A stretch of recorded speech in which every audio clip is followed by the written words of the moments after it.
Welcome back to the PCC podcast. And today I have a very special guest along with us. It has been years since we've caught up and talked about this topic, but I'm really, really excited because I've been studying and diving into and just like talking about metabolism and metabolic adaptation with clients more than ever. And so I'm excited to introduce Dr. Eric Trexler to our podcast. So welcome. Yeah, thanks. Happy to be here. Sweet. Well, I think before we dive into just like the entire topic, I would love to give my audience just a little bit more background because they might not be as familiar as I have been with you and your work. So, could you kind of just give a little background around like what got you into the niche of metabolic adaptation when you really went like neck deep into that research? Yeah, I think my career as a competitive wrestler got me really interested in weight manipulation, and Mm. that kind of naturally progressed into competing as a natural bodybuilder. And that's when I really got interested in kind of the more in-depth physiology of weight manipulation and how our body responds to different efforts to gain or lose weight. So I decided to kind of follow that passion, went to UNC Chapel Hill for grad school, and was able to do some research on metabolic adaptation and some research on bodybuilders preparing for competition. Spent some years out of the academic world after my PhD, working in the fitness industry, making a bunch of content, making products. And now I kind of got the itch to go back and get back into the research game. So now I'm at Duke University and I work in Herman Poncer's lab. And that's been really fun. Like, I'm not sure if I would have gone back to the academic world in any other setting, but Mm. um, over the, you know, let's see, probably 10 to 12 years that I was really digging into the metabolic adaptation research, I was really focused on what happens when a person restricts their energy intake and loses fat mass. That's kind of, I was interested in how our metabolism adapts to that set of constraints, which falls under the umbrella of inadequate energy availability, right? Or Mhm. negative energy balance, I should say, probably more appropriately. So as I was doing that, there was this whole parallel line of research, and I think Herman does the best work in this area. And that parallel line of research is looking at how does our metabolism adapt, not when we're restricting our energy intake necessarily, but when we are doing tremendously high levels of physical activity. Mm. And so while I was looking at one side of the coin, he and his colleagues were kind of looking at this other side of the coin. So it's been really fun and rewarding to kind of join a lab that was looking at a similar thing from a totally different angle and kind of put them together because every application I really cared about, where we're looking at metabolic adaptation, there was usually a component of physical activity in there anyway. So Yeah. even if you wanted to look at them separately, the more applied you get with these questions, the harder it is to actually pretend that these are fully separate and distinct topics. Yeah. Oh, absolutely. That's really interesting. And I cannot wait to pick your brain on that because that's kind of part of the direction that I wanted to go. Because, we look at metabolic adaptation in a metabolic ward or something that's really isolated and we can see what happens. But in real life, when I'm working with women and you've worked with clients in the past, it's, well, I'm really freaking stressed out from work. And then I'm also dieting like crazy, intentionally, unintentionally. I'm also doing a ton of cardio to try to burn calories and stay in that energy deficit. And so there's all these things that contribute to these adaptations that I was excited to explore. So it's cool that you kind of now have two sides of the coin and you can make some inferences about how that works together. Is that right?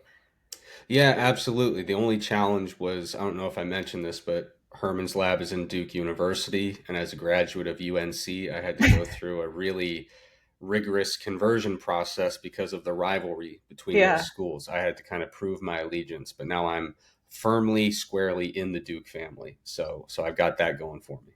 Yeah. So maybe some heckling along the way. Yes. Heckling and hazing. I won't tell. Um, Okay, so then let's rewind to just metabolic adaptation and some of the earlier research that you did when we're restricting energy intake. What are some of the adaptations in someone's metabolism that we can expect? So it's interesting. You can kind of explain it as more of like a time course. So let's say someone decides today, I'm going to start my diet. And right. So they're in an energy deficit, but they haven't really started losing a lot of fat yet. When someone goes into an acute energy deficit, fairly promptly they are going to observe a reduction in their resting metabolic rate. That's just kind of a natural thing that happens when energy intake is lower than expenditure. So, there's kind of the short term, just being in an energy deficit, we see resting metabolic rate drop a little bit. But if they maintain an energy deficit over time, what we're going to observe is by default, they will lose fat mass as they go. And so they will weigh less in the vast majority of cases. So you've got a person who goes from being a larger person to a smaller person. And we would expect, based on physiology and math and physics and all that stuff, that the smaller body should burn fewer calories per day than the larger body. Hmm. However, metabolic adaptation refers to the fact that the drop in total daily energy expenditure tends to be larger than we would predict based on just being a smaller person. So it seems like aside from just losing, these metabolically active components of mass, we are also seeing an actual adaptive adjustment in how many calories you're burning per day. And our lab here is in the Department of Evolutionary Anthropology. So I do tend to lean on a kind of evolutionary centric kind of explanation of this, but it's very intuitive to assume that as a species that evolved in conditions where there was often feast or famine, it kind of makes sense that we have opportunities to store fat for later, and that we Hmm. also have opportunities to try to constrain our energy expenditure when our dietary resources are getting low. It kind of makes us more robust to some of those famine cycles that we've endured through the vast majority of our evolutionary history. So metabolic adaptation explains, over time, as we're in this deficit and we're losing fat mass, we do have this adaptive reduction that essentially functions to serve as a little bit of friction between you and starvation. Hmm. Okay. Yeah, and I think that's a great explanation to kind of separate, like, okay, RMR drops, and then there's also this adaptive adjustment, I think is the way that you put it, which is Yeah. perfect. So, what I'm curious about is what sort of degree to which both of those things happen. So, RMR dropping, like, if we had to put that into calories or a percentage, what are we expecting? And then for the Yeah. movement as well. The RMR, I haven't looked at these papers lately. It's usually, if memory serves, it's usually not that substantial. We're talking Right. about typically a group level average in the ballpark of like 50 to 100 calories a day Yeah. is this drop in resting metabolic rate. So it's really not a huge deal. Hmm. Of course, you could probably observe larger values if you, instead of being on like a typical caloric deficit, if you do like 2 days of fasting, maybe, so Hmm. there could be a degree of, kind of a dose response, so to speak. But in most weight loss trials, I think the number for RMR is in that ballpark of like typically 50 to 100 calories per day. So it's a thing that happens, but it's not a thing that really makes or breaks our efforts. Yeah. When it comes to metabolic adaptation, if we just look at it in totality and we say, okay, just your total energy expenditure when you started your diet at, 200 pounds, and then what was it later when you were at 170 pounds?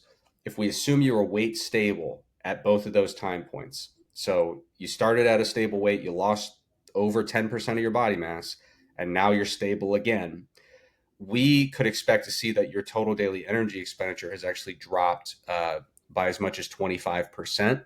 Wow. And, some estimates indicate that up to half of that could be adaptive in nature. Mm, okay. So when you say adaptive in nature, are you speaking more from the lens of like our NEAT exercises increased, or are you talking about also like efficiency in exercise adaptations, thermic effective food, and like different body processes internally? Neither. When I say adaptive, what I mean is above and beyond what we would predict based on the loss of body mass. So, Mm. if we say, like in that example, you started at 200, you ended at 170. If we know your fat mass and your fat free mass at both of those time points, we should be able to crunch the numbers and say your total daily energy expenditure, if you maintained your normal habits, should have gone down by this much. Mm. But what we find is usually instead of being, in the 10 to 15% range, it can be double that and be up closer to like 25%. Wow. Yeah. Okay. Wow. So beyond just like our typical like four components of metabolism calculation, like our body's really adapting more in a situation like that. You said Yeah. larger body to smaller body, so like we're losing significant amounts of weight. Is that right? Exactly. Yeah. So, Okay. and basically, where that missing energy is coming from, it still falls within those compartments. Hmm. Those four compartments of you've got your BMR, you've got your Yeah. exercise activity, you've got your non-exercise activity, and you've got your thermic effective feeding. But Yeah. without question, the vast majority of what we observe as this adaptive reduction beyond what we would predict in total Mm. daily energy expenditure, some estimates are that as high as 90% of that adaptive drop are coming from non exercise activity thermogenesis. Okay. Yeah. Yeah. Wow. So then what would you say like for that population, because that's pretty much everyone that we work with here at PCC, Yeah. losing 20, 30, 50 something pounds, sometimes more. What would you say the implications are then for like long-term weight maintenance and how to adjust to that? Well, I think it very much reinforces the concept that a behavior focused approach is critical. Hmm. And it really reinforces the idea that you have to do away with this concept that a 6 month diet lasts for 6 months. Hmm. You basically, if you want to lose 10%, 15%, 20% of your body mass, and you want to maintain that weight loss for the long term, it's very clear in the literature that you're going to have to really rethink a lot of the ways you arrange your day, just in terms of habits and behaviors. So it's going to come down to a fairly dramatic shift in the way you put together meals, a fairly dramatic shift in when and why you eat, a fairly dramatic shift in how you arrange your day when it comes to sedentary activities and active activities, Hmm. physically active activities, that is. So it really, yeah, when we look at this metabolic adaptation, the one thing I want to be clear about is that I always describe it as friction, which is very different from a brick wall, Hmm. right? So if metabolic adaptation were a brick wall that is insurmountable, a natural consequence of that is that it would be kind of hard to starve to death in terms of energy. Like you should be able to live in perpetuity if metabolic adaptation were a brick wall, if you were basically just supplementing with like electrolytes, essential amino acids, and essential fatty acids. Yeah. That's not reality. In reality, you would waste away, Yep. right? So it's just friction. And I think there was a few studies that I think really effectively lay this out. They were from Martins and colleagues, Katia Martins. They've done some really, really good work in this area over the last 5, 10 years. And in one of their studies, they were basically trying to see, do people with greater metabolic adaptation achieve less weight loss over the course of a diet program, or a weight loss program in a lab based setting. So everyone was in this program doing the same general thing for the same period of time. And they found, yeah, the people with greater metabolic adaptation lost less weight. Mm. However, in the one study that comes to mind, I'm pretty sure the average weight loss, um, you know, basically, if you were someone who had pretty substantial metabolic adaptation, in this particular study, you would have lost 11 or 12 kilograms instead of 14. Okay. Like that's kind of how the distribution of data looked. very few people are going to look back in the rearview mirror and say, I lost 12 kilograms and that was a massive failure. That's a successful weight loss attempt. Yeah. Same thing goes. They did another cool study where instead of using that kind of traditional approach where we say, hey, we're doing a weight loss program for X number of weeks, let's see what happens. Each person in the program basically had a standardized weight loss target, and they stayed in the program until they hit their target. And so what they were interested in that perspective was, okay, same general vibe, but a different way of looking at it. Do the people with more metabolic adaptation need more time to get to their weight loss target? And the answer is yes, but the answer was also, it was just like a few extra weeks of dieting. Like it was not a really, really substantial, dramatic difference. Um, One thing I'd be really curious about, this would be really fascinating. I just kind of thought of this on the fly. I would love to see a study like that where they do measure metabolic adaptation. It's just, hey, we're going to do this for 16 weeks. You lose what you lose.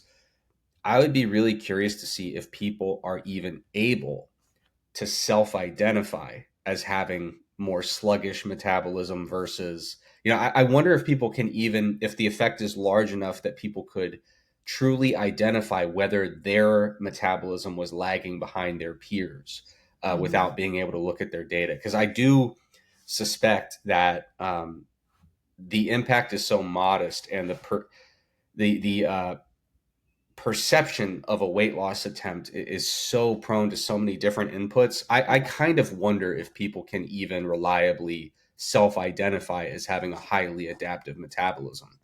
But that's an aside. I think Yeah. I think yeah. So when it comes to like what is the practical application of this, some people are going to adapt more than others. Most people will adapt some, Mhm.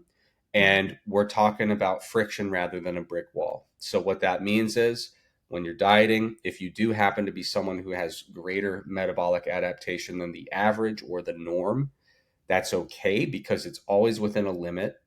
That you're not going to adapt all the way down to zero energy expenditure. So I always tell people we can find a combination of diet and exercise that gets you to that deficit.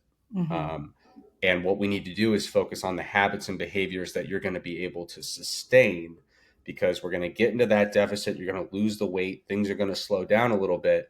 What we need to get is basically, you know, I always view weight loss as this kind of stepwise process.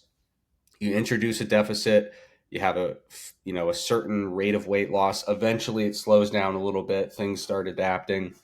You lose body tissue, so your energy expenditure goes down, and then we make another change. Another step down. And so you start with faster weight loss, and then eventually it kind of slows toward a plateau. Ultimately, what we're trying to do is do enough steps in that process to get you down to a weight that is compatible with your goals, whether they're for whatever reason you have for weight loss. And we need to make sure that last step down we take still has you engaging in behaviors that are going to be sustainable Yeah. essentially in perpetuity. Yeah. And Forever. I do want to put a caveat here. When I talk about that, I'm talking in the absence of some of these newer pharmacological interventions that support weight loss, Mhm. because that is kind of a whole new realm of the weight loss conversation, a whole new frontier, so to speak, and it does have a place. And I'm certainly happy to talk about that. But a lot of folks, when they say, "Well, what do I do about metabolic adaptation?" Generally, I don't say, "Well, here, let me prescribe you different things," because I'm not a physician, right? So Mhm. when I talk to people, I usually restrict my focus to diet and exercise. That's not because I am against those pharmacological interventions. It's just because that's not the area in which I work. Totally. Yeah. Yeah. And I think I definitely have maybe a question that will lead into that topic for sure, but I think it Mm. kind of even is like a greater, like bigger picture question around that, where it's almost like the friction getting into starting a weight loss process with people who have either been dieting for a long time, been energy restricted for a long time, and honestly, most of the time I find that this is unintentional versus intentional, just people under eating due to stress, life, forgetfulness. But there have been cases also where they're using semaglutides, weight loss drugs, different things, and because of those medications, are eating far less than what they would eat on a calorie restricted approach on their own because of its effects. And so I'm just kind of thinking from the practical application of taking these people into a more evidence based approach with weight loss from that starting point. So, what's your take on reverse dieting people out of those situations, and how do you kind of reduce friction from those starting places? Yeah, my concept or my perspective, I should say, on reverse dieting has changed a lot over the years. Many years ago, I was fairly optimistic about it. Um, Nowadays, I'm highly skeptical of the idea of reverse dieting and kind of working someone's calories up higher in a way that you're actually manipulating their metabolism at a fixed body weight or a semi-fixed body weight. Mm-hmm. I think it's an intriguing possibility, but I'm not convinced that slowly ramping up calories is actually doing anything differently than just jumping to a higher calorie number, personally. Um, and I'd be happy to go into the evidence of why that is. I think that the Minnesota starvation experiment, have you ever talked about that on your podcast? I don't think so. No. So it's a really fascinating experiment. You can never do it these days ethically. I think And I've heard of it for sure. yeah, and that's not to say it was ethical back then. It's just that our standards have changed. So back then, there was a group of conscientious objectors who opted out of the draft in the United States military, and they were told, "Okay, you don't have to, enter the military draft, but instead, like you're going to have to do something to serve your country." And what it ended up being entered into this study. So these were people who started the study at normal body weights, and they dieted them down in a very controlled setting. They dieted them down as lean as a person would ever want to get. We're talking 5 or 6% body fat, and it was called semi-starvation for a reason. I mean, it was, yeah, they really got super lean to the extent a couple of the participants experienced some, clinically problematic like psychosis episodes, because you start getting that lean and there's restriction and you can't control it. It really does, mess with your mind in a big way. So anyway, this study occurred and they were so tightly controlled. They got them down to really, really lean. And then they also observed the refeeding period as they kind of brought them back up to their more natural kind of stable body weight. And they did the refeeding period with different rates of weight regain, which is essentially the only controlled study of reverse dieting that I've ever heard of, where they had some people increase their calories a little bit, some a little more, some a little more, some a little more, and they looked at these four different trajectories. And the moral of the story, the short version, is everybody went back to the same place. It's just the people who were kind of forced to go through that slower reintroduction, they delayed their weight regain, but then they regained the exact same amount once they were returned to an ad libitum feeding scenario. So, because of the Minnesota starvation experiment, particularly, I carry a lot of skepticism when it comes to reverse dieting as a proactive strategy. It's not to say there's never a time and a place to do it. I just think that a lot of the narratives about it overstate what we can actually do in terms of intentionally manipulating the restoration Oh yeah. of metabolic rate. Yeah. There are behavioral reasons definitely to do it that Yeah. can be helpful. But it's funny though, because everyone talks about the Minnesota starvation experiment. I have never actually heard, I don't think I've ever heard someone in fitness refer to that part of the study, and it's because it's buried. The actual study, you think of a normal study, it's published, it's usually in a Word document like 30 pages or something. This study was published as a 2 volume book that's Oh my about God. 600 pages in total. So yeah, you could literally spend years kind of digging through all the details of that study. So it was a remarkable sacrifice on behalf of the participants. But certainly you can't say that their efforts were wasted. Yeah. Tremendously rich data. Wow.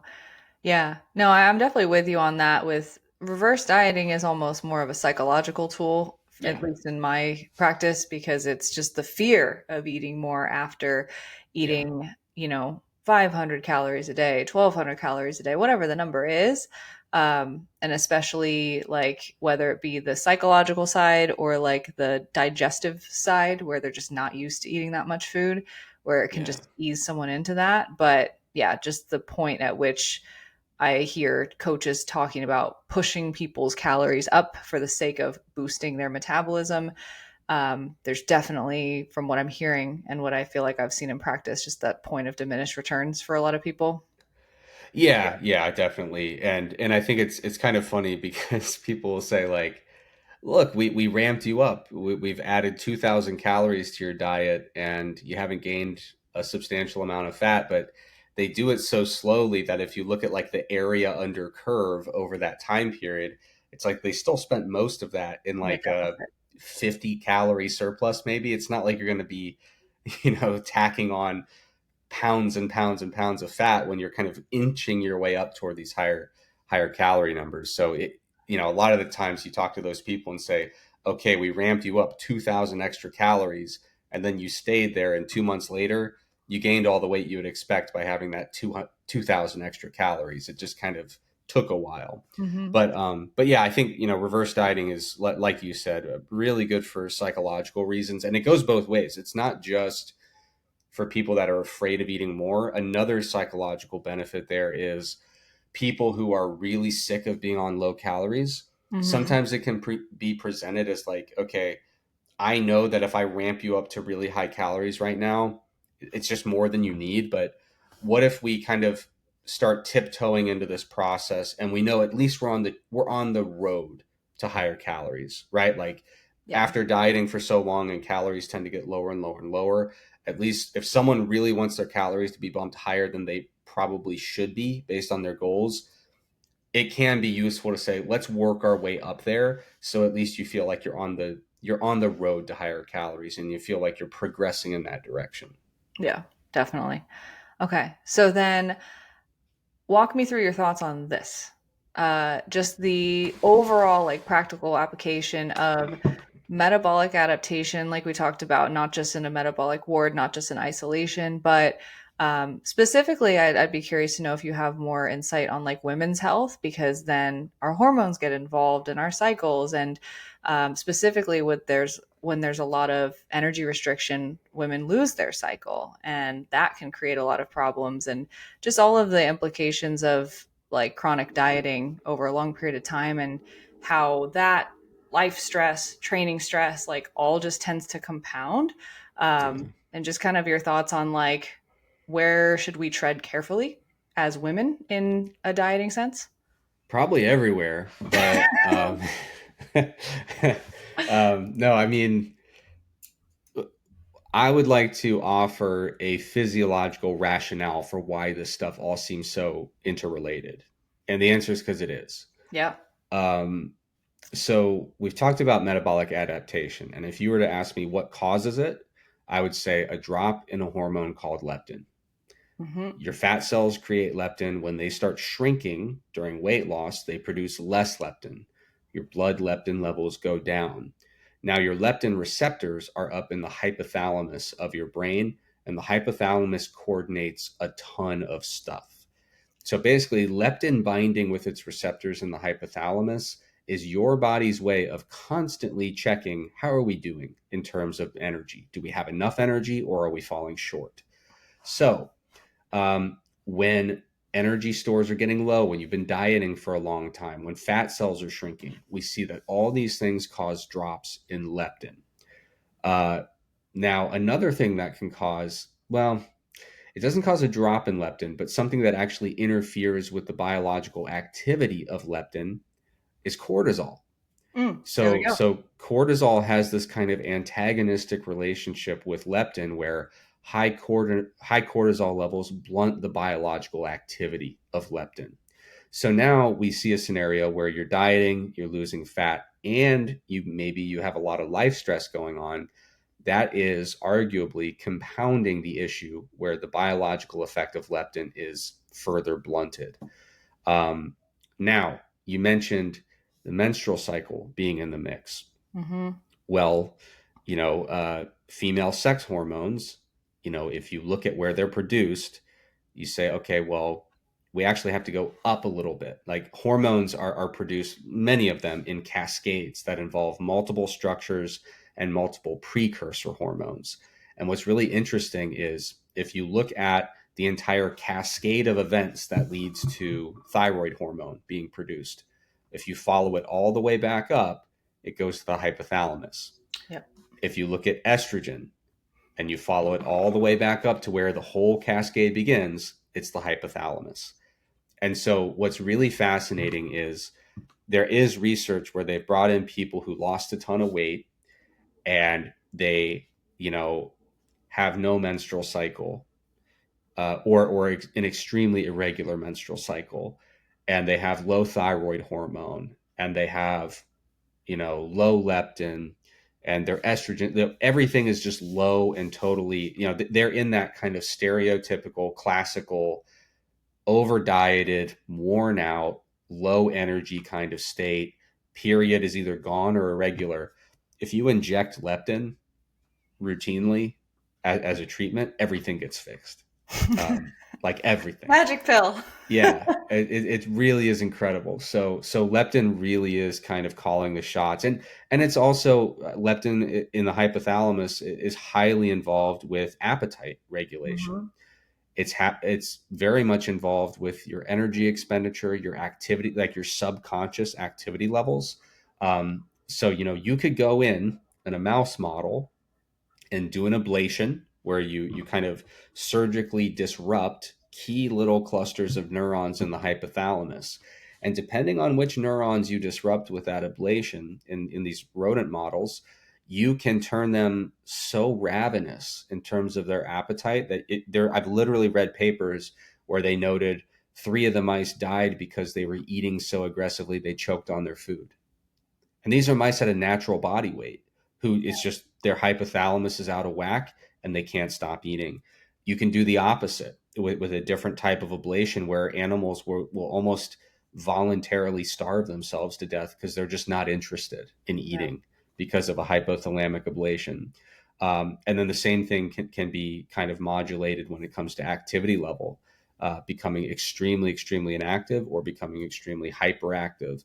So the hypothalamus really is coordinating a lot of what we see when a person experiences all that crap that goes with, dieting for a super long time, losing a bunch of fat and feeling pretty worn out.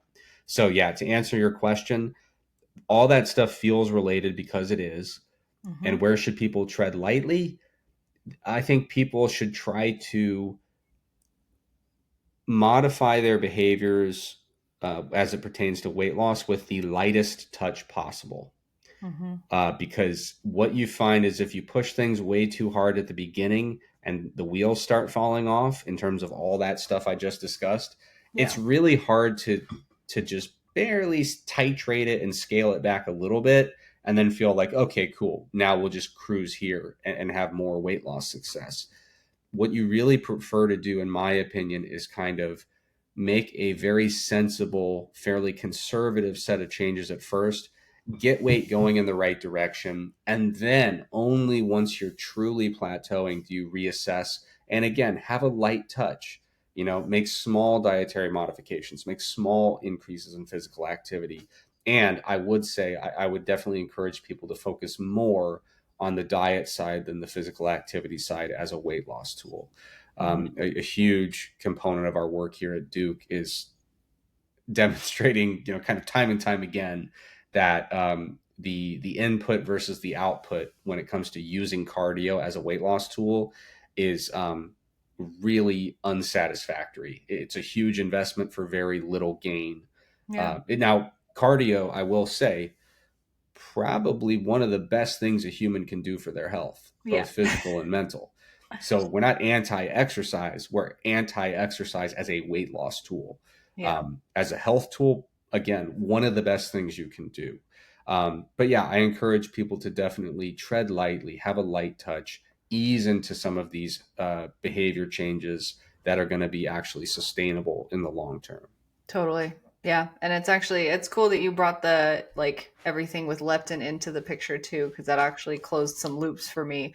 And just in practical application, just makes so much sense as to why when you have a client who's very adapted or just like seemingly weight loss resistant or just struggling with their weight loss process, but chronic stress is just at the top of the charts. Like practicing things that whatever we need to practice to lower stress in the body, in the mind, and just from the inside out really does work wonders for people. So it's just Yeah. kind of tying that together was cool too. But I'd be And curious. if I can elaborate on stress Yeah, briefly, I know I tend please. to ramble on, but Oh, please. stress is interesting for a couple reasons. Because first of all, stress has a huge impact on your appetite. Yeah. So already it's putting you in a spot where you are more prone to emotionally reactive eating, and you do perceive a higher level of hunger for a given level of energy balance. So it's a double whammy from a dieting perspective that's really counterproductive. And I also had an experience when I was prepping for a bodybuilding show back in the day where I was pushing my training super hard. I mean, Mhm. I was really burned out. And if you coach yourself in bodybuilding, there's a tendency to push yourself a little harder than you should. And I made a dietary adjustment and my body weight wasn't dropping. And I was like, this makes no sense. I know exactly what should happen, and body weight wasn't dropping. It wasn't dropping. So I finally was like, I've exhausted every other possibility. So I'm going to do a little experiment, which was really risky for me, or it felt risky because I had like 7 weeks left. I felt like I was a little behind schedule, but I was like, I'm just going to not go into the gym for 4 days and just chill. Like, Yep. just hang out, decompress, not worry about it.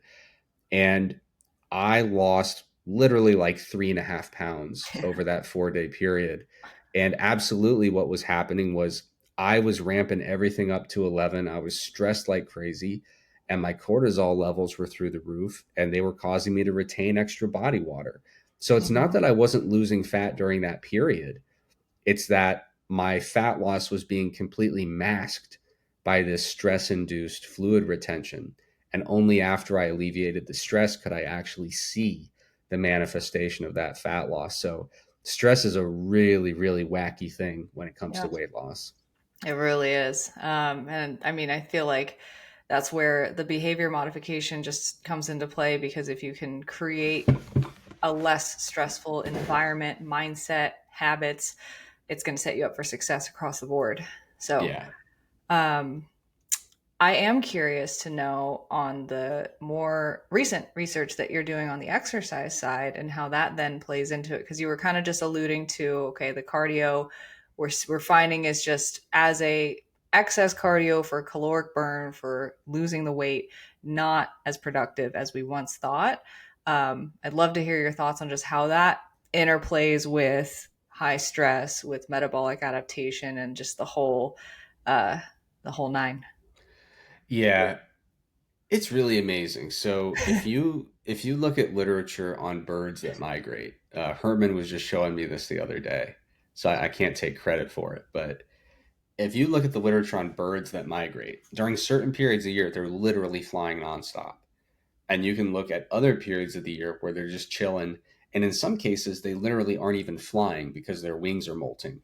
For this specific species that was in this one study we were looking at, and their total daily energy expenditure across the annual cycle is basically a flat line, Hmm. despite the fact that their physical activity level during these migratory periods are through the roof.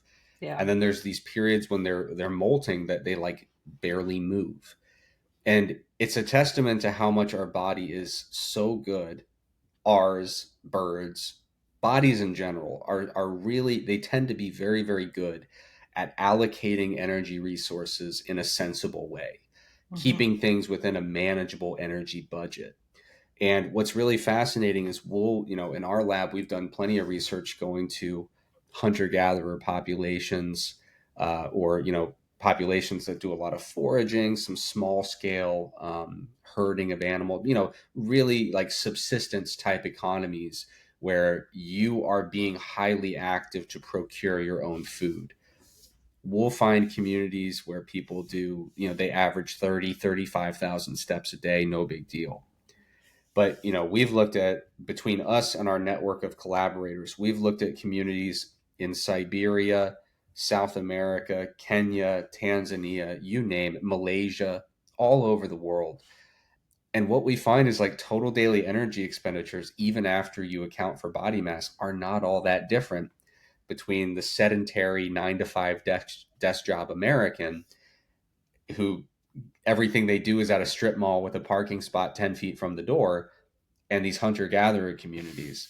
So when we look at randomized controlled trials where they try to give exercise doses to induce weight loss, we have to keep this idea of the energy budget in mind and the ability to kind of constrain less essential components of energy expenditure. And what we tend to see time and time again in randomized controlled trials is researchers will give a particular exercise dose and they'll predict based on the math, you should be able to work it out and say, okay, over 16 weeks, they're going to lose 11 pounds on this protocol. And routinely, they lose 25 to 50% of what we expect they should lose. Mm. And of course, the exact amount differs on how tightly nutrition is controlled, Yeah. because part of the compensation is your appetite goes up and you eat more. Part Mm-hmm. of the compensation is you really are suppressing other elements of energy expenditure. And so, for example, if you go in some of these hunter gatherer populations, you will find, because food resources are less abundant than we find at a place with supermarkets, right? So we have that element, and then we have the really high steps per day. There's a high level of activity. We see constraints on other elements of physiology. So, for example, we might find in a hunter gatherer community that kind of baseline sex hormone levels are a little bit lower than they Mm-hmm. would be in other communities. We might find that thyroid hormone levels are a little bit lower than they would be in other communities. We may find that their immune system responses are a little bit less robust than we Mm-hmm. would find in other communities. So there's these little areas of physiology where we can try to carve out some extra efficiency or scale down some redundant processes in order to kind of save up energy. So how it fits into all this stuff, I'm hypothesizing here. I want to make sure I label that very clearly. I believe that a lot of what we observe with metabolic adaptation is highly analogous with what we observe with extremely high levels of physical activity. Basically, the activity level you're trying to do is outpacing, the energy budget available to you. So in response to that, you're having adaptive down regulation of things that can be trimmed from the energy budget. And so I do expect that when people are doing both, right? So, I mean, it's super common to see people who are doing long term energy restriction. They've been dieting forever. They've lost a bunch of fat. They do a ton of cardio. They aim for a really high step count target per day. We're probably seeing adaptive processes that are influenced by the combination of super Mm-hmm. high activity level and really low energy intake. And so it's just one more thing that compounds into the situation we described previously. And I think on top of that, there are some responses to exercise in general that seem to occur even if you're doing your best to replace the calories from exercise. So, for example, Tony Hackney at UNC, who literally taught me physics or physiology, he did some really pioneering work in the 80s on what they call, I always mess up the term, but I think they call it the, it's 4 words. I always mess up the order. It's like the exercise male hypogonadal condition, but it's basically men who do a ton of endurance exercise, and Mm-hmm. even though they're not like wasting away, they're not super, super lean, they're not under eating intentionally, their testosterone levels seem to drop. It Mm-hmm. seems to be an adaptive reduction in testosterone that is purely induced by this really high energy expenditure that's being induced by physical activity. So it's kind of an attempt to constrain that a little bit, modifying some of that HPG axis physiology. And we'll also find analogous situations in female endurance athletes where that whole hypothalamic hormone axis, once energy levels and just total volume of endurance activity gets beyond a certain level, the hypothalamic circuits do seem to kind of fight back a little bit, and we do see some perturbations there. Mm-hmm. Now, whether or not you consider those to be clinically problematic, or is it an adaptation or a maladaptation? That's kind of a question that is hotly debated at the moment. Yeah. But definitely, I think a lot of dieters put themselves in a position where they are getting kind of the worst of both worlds, of a Mm-hmm. really big energy deficit and a really, really high physical activity level per day. And it really puts them in a situation that is extremely fatiguing and compounds some of those effects on everything that we previously tied back to the hypothalamus. Absolutely. And I feel like you listed out like the different impacts that it has: appetite, immune system, sex hormones, different things like that.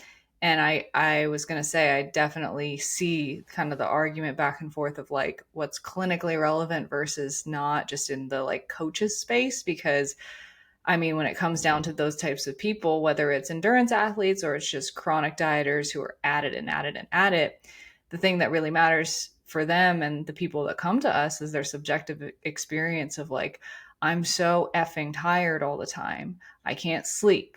I have no sex drive. I have, acne popping up. I'm bloated all the time. And it's the subjective experience of it's not clinically relevant to their doctor to get a prescription or a medication, but it's obviously not good and we need to change it, by reducing and going with that, I guess I'd put it very, very oversimplified, but less is more approach. Yeah, definitely, and it's fascinating because I've had the great pleasure. I'm collaborating with John Speakman on a paper right now, and John Speakman is a legend.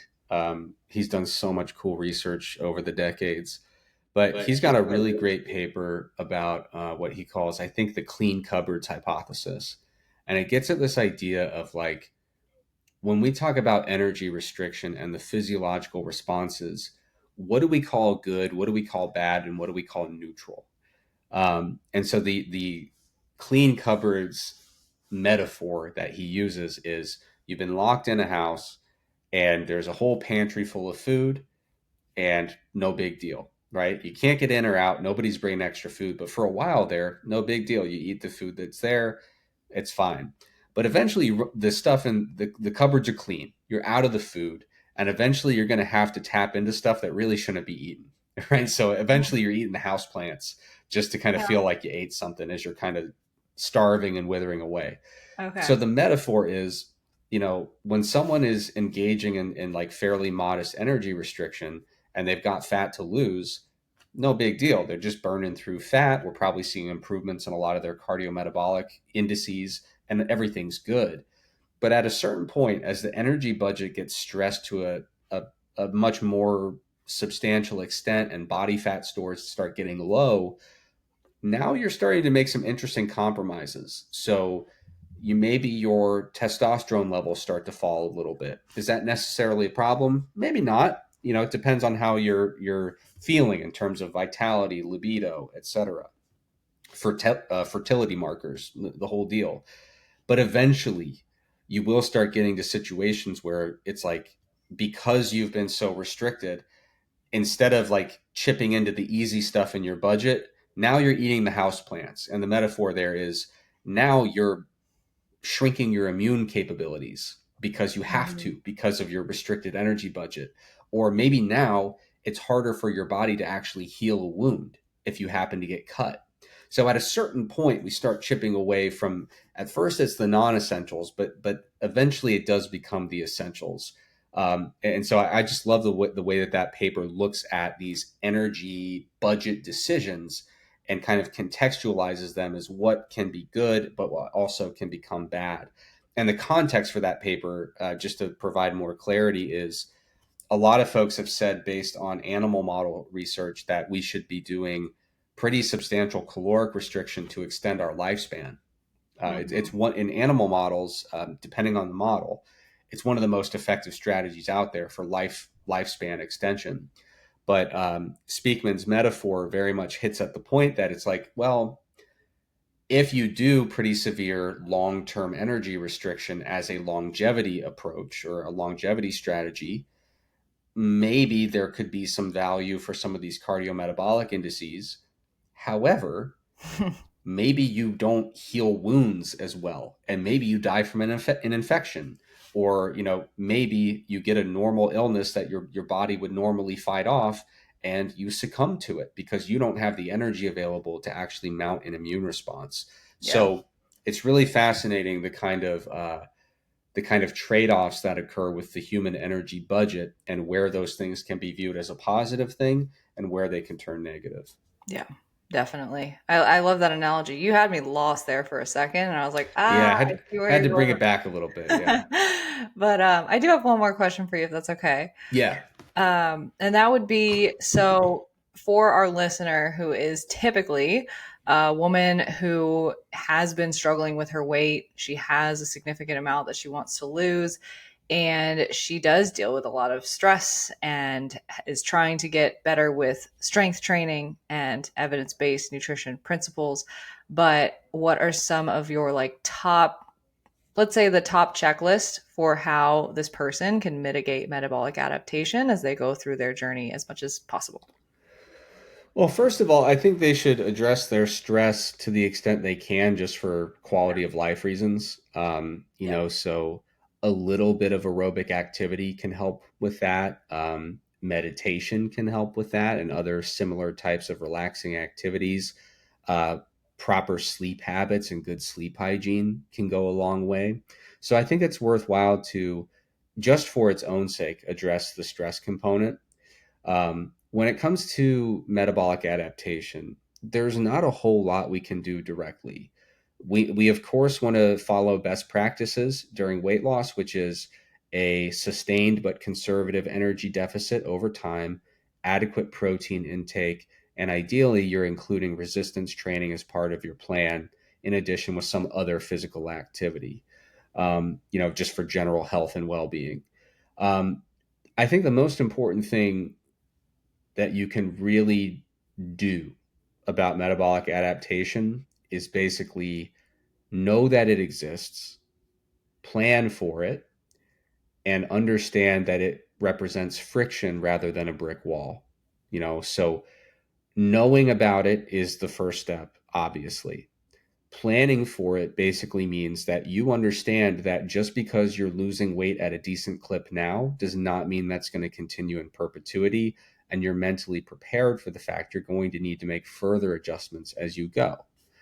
um, and yeah, when it comes to just understanding its impact, seeing it as friction rather than a brick wall, it's important to recognize that everyone at every point in their life does have a calorie number that is going to get them back on track with the rate of weight loss they want.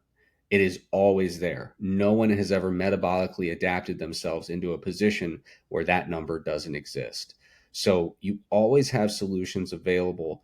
The question is, how are we going to make that number happen with some combination of physical activity and diet in a way that is most tolerable? And there will be some scenarios where, as I alluded to earlier, there will be some scenarios where including a pharmacological intervention might be part of facilitating that tolerability. And I absolutely support doing that in a responsible manner under the direction of a qualified medical professional.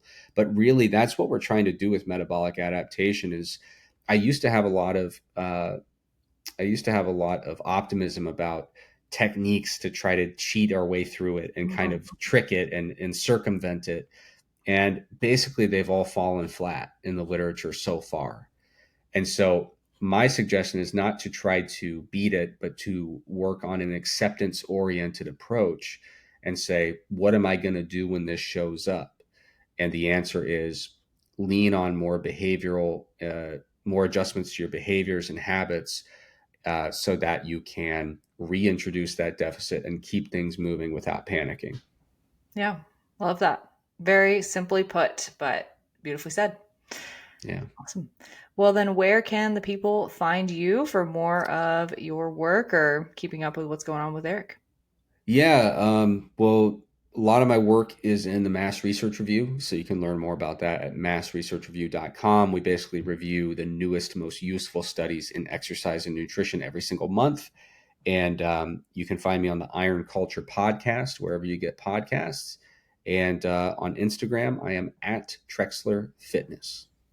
Awesome. Well, thank you so much because this was a very, very awesome conversation. I know our audience is really going to appreciate the evidence backed information on these topics. So, thank you guys for listening, and we'll see you back here next week.